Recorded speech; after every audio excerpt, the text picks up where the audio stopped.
Hello, this is Timmy Black, and welcome once again to another episode of The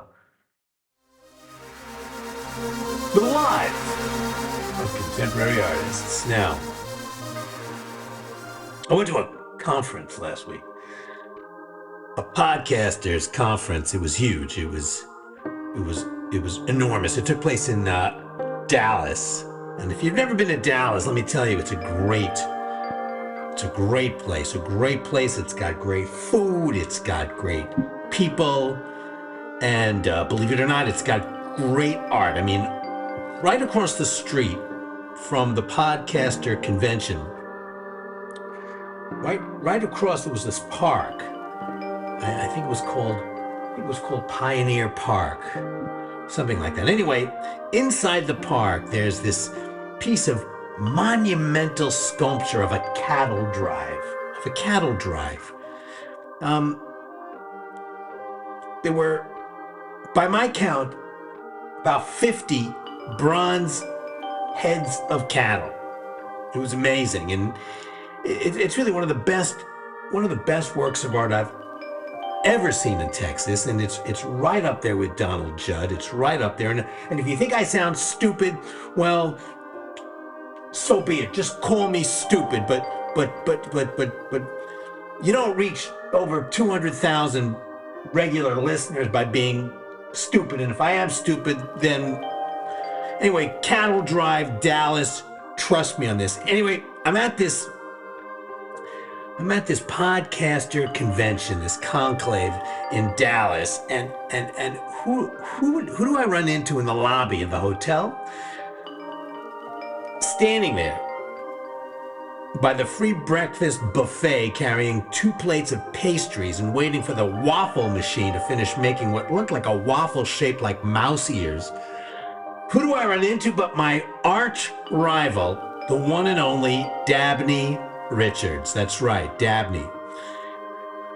Now, I'm not normally in the business of boosting my competition, but as some of my unfaithful listeners already know, Dabney Richards is the second most popular arts podcaster in the United States, and his show, I think it's called Aesthetics and Ideas.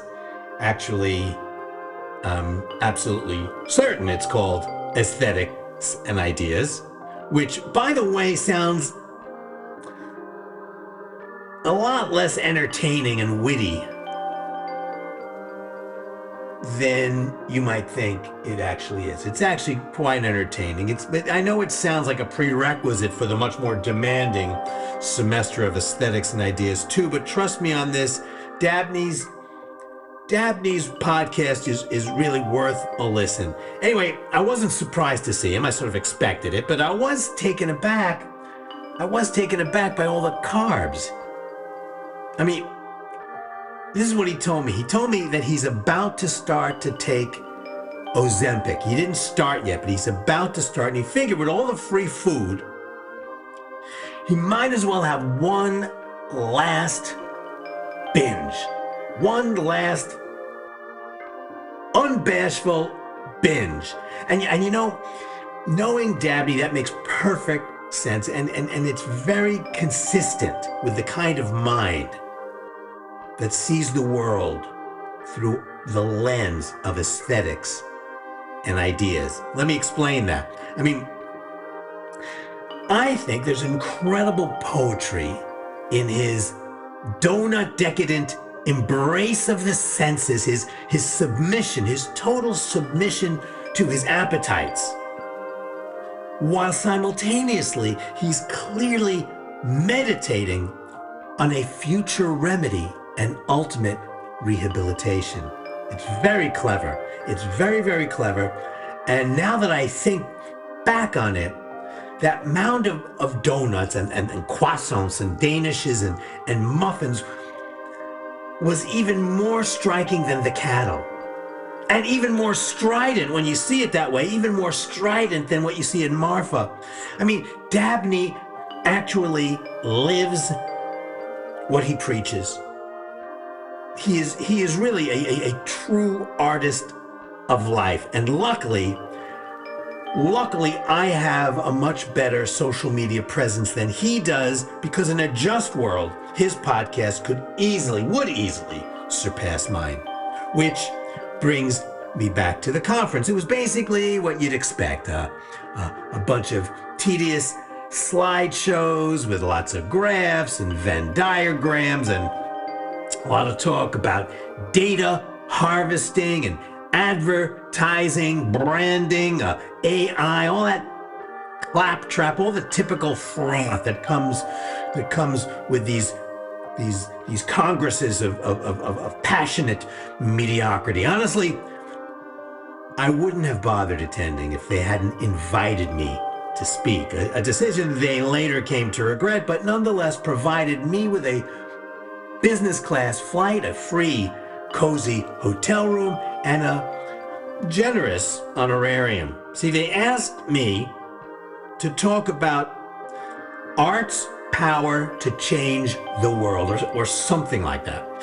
It seems never to have occurred to the organizers that art is absolutely useless and completely impotent in the face of real events. I suppose they were expecting some lofty sermon about imagery and class and identity and inequality and gender and the despair of the post-ethical society where labor and so-called non-labor have become obsolete categories, resulting in the destruction of pleasure and the stigmatization of desire and the new revolutionary genealogy of memory.